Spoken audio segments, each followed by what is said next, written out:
ಎಲ್ಲರಿಗೂ ನಮಸ್ಕಾರಗಳು.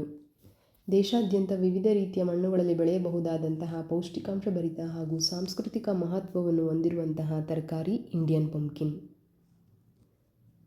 ಇದನ್ನು ಅನೇಕರು ಸಿಹಿ ಗುಂಬಳ ಅಂತಲೂ ಕರೀತಾರೆ. ನಮ್ಮೂರ ಕಡೆ ನಾವು ಇದನ್ನು ಪರಂಗಿಕಾಯಿ ಅಂತ ಕರಿತೀವಿ. ಅನೇಕ ವಿಟಮಿನ್ಸ್, ಮಿನರಲ್ಸ್ ಮತ್ತು ಪ್ರೋಟೀನಿಂದ ಸಮೃದ್ಧವಾಗಿರುವಂತಹ ಈ ತರಕಾರಿಯನ್ನು ಭಾರತ ದೇಶ ತನ್ನ ರಾಷ್ಟ್ರೀಯ ತರಕಾರಿಯನ್ನಾಗಿ ಘೋಷಣೆ ಮಾಡಿದೆ. ಈ ಒಂದು ಆರೋಗ್ಯಕರವಾದಂತಹ ತರಕಾರಿಯನ್ನು ಬಳಸ್ಕೊಂಡು ಆರೋಗ್ಯಕರ ಸಾಂಪ್ರದಾಯಿಕ ಸಿಹಿ ಗಡವನ್ನು ಯಾವ ರೀತಿ ಮಾಡೋದು ಅಂತ ನೋಡೋಣ ಬನ್ನಿ. ಮೊದಲು ಒಂದು ಪರಂಗಿಕಾಯನ್ನು ಶುದ್ಧ ನೀರಿನಿಂದ ತೊಳೆದು ಅದರ ಮೇಲಿನ ಸಿಪ್ಪೆ ಮತ್ತು ಒಳಗಡೆ ಬೀಜಗಳನ್ನು ತೆಗೆದು ಈ ರೀತಿ ಚಿಕ್ಕ ಚಿಕ್ಕ ಪೀಸ್ಗಳಾಗಿ ಕತ್ತರಿಸಿ ತಗೋಬೇಕು.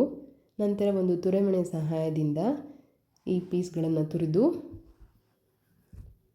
ನಮ್ಮ ರೆಸಿಪಿಗೆ 1.5 ಕಪ್ಪಷ್ಟು ತುರಿಯನ್ನು ನಾನು ತಗೊಂಡಿದ್ದೀನಿ. ಈ ತುರಿಗೆ ಅರ್ಧ ಕಪ್ಪಷ್ಟು ಅಕ್ಕಿ ರವೆ, 1/4 ಕಪ್ಪಷ್ಟು ಗೋಧಿ ರವೆ, 1 ಕಪ್ ಬೆಲ್ಲವನ್ನು ಅಳತೆ ಮಾಡಿ ಪಕ್ಕಕ್ಕಿಟ್ಕೊಳ್ಳಿ. 1 ಚಮಚ ಏಲಕ್ಕಿ ಪುಡಿಯನ್ನು ಹಾಕಿ 5 ನಿಮಿಷ ಹಾಗೆ ಬಿಡಿ. ನಂತರ ಈ ರೀತಿ ಬಾಳೆದೆಲೆಯನ್ನು ತಗೊಂಡು ಅದನ್ನು ಸ್ಟವ್ ಮೇಲೆ ಬಿಸಿ ಮಾಡ್ತಾಯಿದ್ದೀನಿ.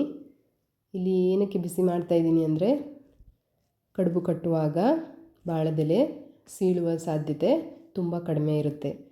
ಹಾಗಾಗಿ ಈ ರೀತಿ ಬಿಸಿ ಮಾಡಿನೇ ತಗೋಬೇಕು. ನಾವು ಫ್ರೆಶ್ ಬಾಳೆದೆಲೆನ ಯೂಸ್ ಮಾಡಿದರೆ ಕಡುಬನ್ನು ಮಡಚುವಾಗ ಬಾಳೆದೆಲೆ ಬೇಗ ಕಟ್ಟಾಗುತ್ತೆ. ನಂತರ ಕಡುಬುಗಳನ್ನು ಬೇಯಿಸೋದಕ್ಕೆ ಒಂದು ಅಗಲ ತಳದ ಪಾತ್ರೆಯಲ್ಲಿ 1.5 ಇಂಚಷ್ಟು ನೀರನ್ನು ಬಿಸಿ ಮಾಡೋದಕ್ಕೆ ಇಟ್ಟಿದ್ದೀನಿ. ಪರಂಗಿಕಾಯಿ ರವೆ ಮಿಶ್ರಣಕ್ಕೆ ಬೆಲ್ಲವನ್ನು ಈ ಹಂತದಲ್ಲಿ ಆ್ಯಡ್ ಮಾಡಬೇಕು. ಇಲ್ಲಿ ಬೆಲ್ಲ ಮತ್ತು ಪರಂಗಿಕಾಯಿ ರವೆ ಹದವಾಗಿ ಮಿಕ್ಸ್ ಆಗೋವರೆಗೂ ಮಾತ್ರ ಮಿಕ್ಸ್ ಮಾಡಬೇಕು, ಓವರ್ ಮಿಕ್ಸ್ ಮಾಡಬಾರ್ದು. ಇಲ್ಲಿ ನಾವು ಓವರ್ ಮಿಕ್ಸ್ ಮಾಡಿದರೆ ಪರಂಗಿಕಾಯಿ ಬೆಲ್ಲ ಸೇರಿ ನೀರಿನಂಶ ಬಿಡೋಕ್ಕೆ ಶುರು ಮಾಡುತ್ತೆ. ಆದ ಕಾರಣ ಯಾವುದೇ ಕಾರಣಕ್ಕೂ ತಡ ಮಾಡದೆ ಕಡುಬುಗಳನ್ನು ಕಟ್ಟಬೇಕು. ಈ ರೀತಿ ಬಾಳೆದೆಲೆಯಲ್ಲಿ ಕಡುಬಿನ ಮಿಶ್ರಣವನ್ನು ಇಟ್ಟು ಈ ರೀತಿಯಾಗಿ ಮಡಚಿ ಒಂದು ದಾರದ ಸಹಾಯದಿಂದ ಅದನ್ನು ಕಟ್ಟಬೇಕು.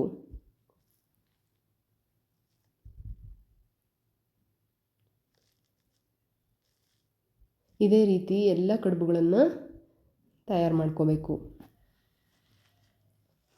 ನಾವು ಚಿಕ್ಕವರಿದ್ದಾಗ ಅರಿಶಿಣದೆಲೆಯಲ್ಲಿನೇ ಈ ಕಡುಬನ್ನು ಮಾಡ್ತಾಯಿದ್ರು. ಅರಿಶಿಣದೆಲೆ ನಮ್ಮ ತೋಟದಲ್ಲಿ ತುಂಬ ಸಿಗ್ತಾ ಇದ್ದ ಕಾರಣ ಅರಿಶಿಣದೆಲೆನ ಅವರು ಬಳಸ್ತಾಯಿದ್ರು. ನಮಗೆ ಇಲ್ಲಿ ಅರಿಶಿಣದೆಲೆ ಲಭ್ಯ ಇಲ್ಲದೆ ಇರೋದ್ರಿಂದ ನಾವು ಬಾಳೆ ಎಲೆಯಲ್ಲಿ ಮಾಡ್ತಾಯಿದ್ದೀವಿ.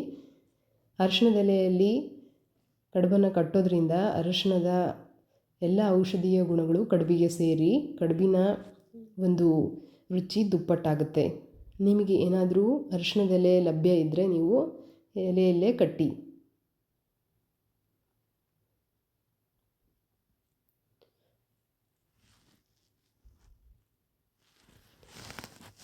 ಇದೇ ರೀತಿ ತಯಾರು ಮಾಡಿದ ಈ ಎಲ್ಲ ಕಡುಬುಗಳನ್ನು ಈಗ ಸ್ಟೀಮ್ ಕುಕ್ ಮಾಡ್ತೀವಿ.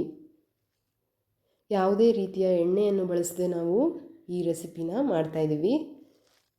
ಇದು ತುಂಬಾ ಆರೋಗ್ಯಕರವಾದದ್ದು. ಎಲ್ಲ ವರ್ಗದ ಎಲ್ಲ ವಯಸ್ಕರಿಗೂ ಈಸಿಯಾಗಿ ಮಾಡಬಹುದಾದಂತಹ ಒಂದು ರೆಸಿಪಿ ಇದಾಗಿದೆ. ನೀರು ಕುದೀತಾ ಇದೆ. ಈ ರೀತಿಯ ಒಂದು ಪಾತ್ರೆಯ ಸಹಾಯದಿಂದ ಕಡುಬುಗಳನ್ನು ಬೇಯೋದಕ್ಕೆ ಇಡಬೇಕು. ಕಡುಬುಗಳನ್ನು ಇಟ್ಟ ಮೇಲೆ 15 ನಿಮಿಷ ಹೈ ಫ್ಲೇಮಲ್ಲಿ ಕಡುಬನ್ನು ಬೇಯಿಸಬೇಕು. ಕಡುಬುಗಳು ಬೆಂದಾದ ಮೇಲೆ ಈ ರೀತಿಯಾಗಿ ಕಾಣುತ್ತೆ. ಯಾವುದೇ ಕಾರಣಕ್ಕೂ ಬಿಸಿ ಬಿಸಿ ಕಡುಬುಗಳನ್ನು ಓಪನ್ ಮಾಡಬೇಡಿ. ಬಿಸಿ ಕಡುಬುಗಳನ್ನು ಓಪನ್ ಮಾಡೋದ್ರಿಂದ ಬಿಸಿ ಕಡುಬುಗಳು ತುಂಡು ತುಂಡಾಗುತ್ತೆ. ಈ ಕಡುಬುಗಳನ್ನು ನಾನು 10 ನಿಮಿಷ ತಣಿಯೋದಕ್ಕೆ ಹಾಗೆ ಇಟ್ಟಿದ್ದೀನಿ. 10 ನಿಮಿಷ ಆದಮೇಲೆ ಕಡುಬುಗಳು ಈ ರೀತಿಯಾಗಿರುತ್ತೆ. ನಂತರ ದಾರವನ್ನು ತೆಗೆದು ಕಡುಬುಗಳನ್ನು ಊಟಕ್ಕೆ ಬಳಸಬಹುದು. ಈ ರೀತಿಯ ಒಂದು ಆರೋಗ್ಯಕರವಾದಂತಹ ಖಾದ್ಯಗಳನ್ನು ನೀವು ಮನೆಗಳಲ್ಲಿ ಯಾವಾಗಲೂ ತಯಾರು ಮಾಡಿ ಮತ್ತು ನಮ್ಮ ನೆಕ್ಸ್ಟ್ ಜನ್ರೇಷನ್ಗೆ ಇದರ ಬಗ್ಗೆ ಅರಿವು ಮೂಡಿಸಬೇಕು ಅನ್ನೋದು ಈ ವಿಡಿಯೋ ಮೂಲಕ ಸಾಮಾಜಿಕ ಕಳಕಳಿಯಾಗಿದೆ.